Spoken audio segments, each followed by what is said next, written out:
Hey guys, Lynn Swayze here. Today we're going to talk about the price objection that is, I can't afford your services. And there are 3 reasons why people say that they cannot afford your services, and they are all bad. Just all bad.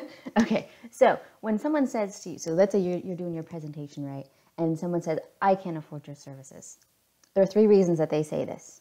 They're all bad, and all but one deserve your follow-up. Okay, the first reason that they say they cannot afford your service when you give them a price. Let's also assume that you're pricing competitively, not low end, but high end. You're pricing well for what you do. The first reason that they say they can't afford it is because they really, literally cannot afford your service.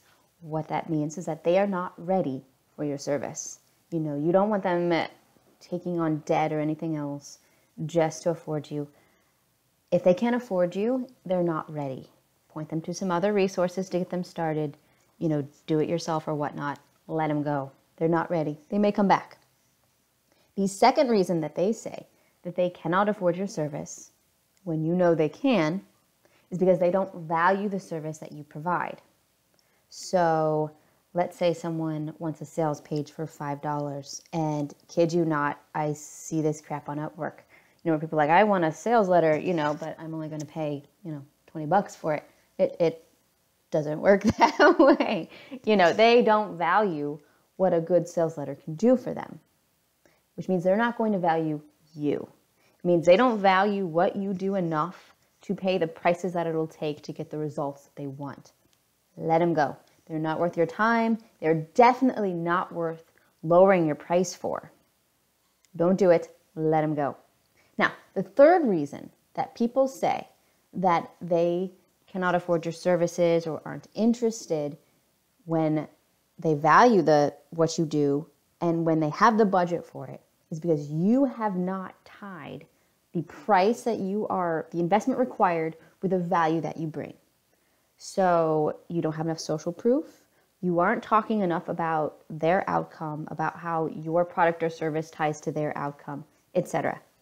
So when you've done all these things, when you get a prospect who values what you do, who urgently wants the outcome that you provide, who has the budget to pay for your product or service at the price you sell it for, and when you have enough social proof and other things to show that you can deliver that outcome, if they give you their money and their time, you are going to give them the outcome, that outcome is guaranteed, they're going to buy.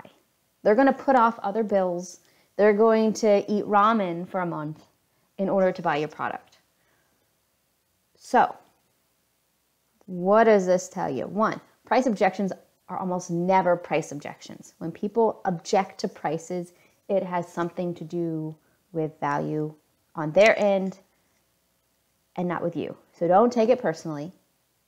1. 2, stop wasting your time with people who don't value you. 3, cram some social proof and benefit-oriented sales messaging into your sales letters and your product descriptions and your About Me pages, and make it all about how your prospect is going to get the result that they so desperately want.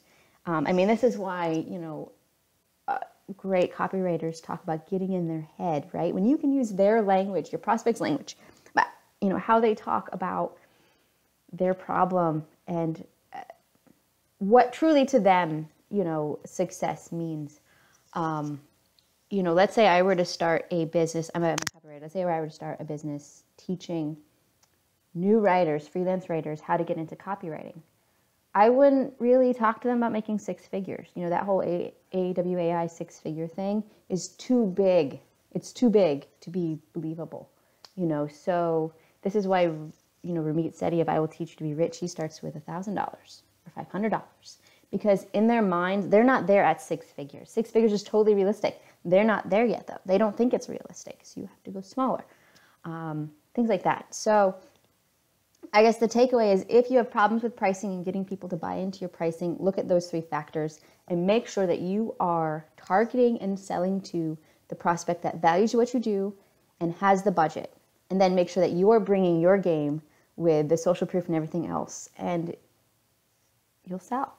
That's it. If you want more tips like this, be sure to subscribe to my channel. Go to my website, lynnswayze.com. Follow me on Twitter, @LynnSwayze. I would love to hear from you and talk to you and see your experiences. Let's connect. Thanks, guys.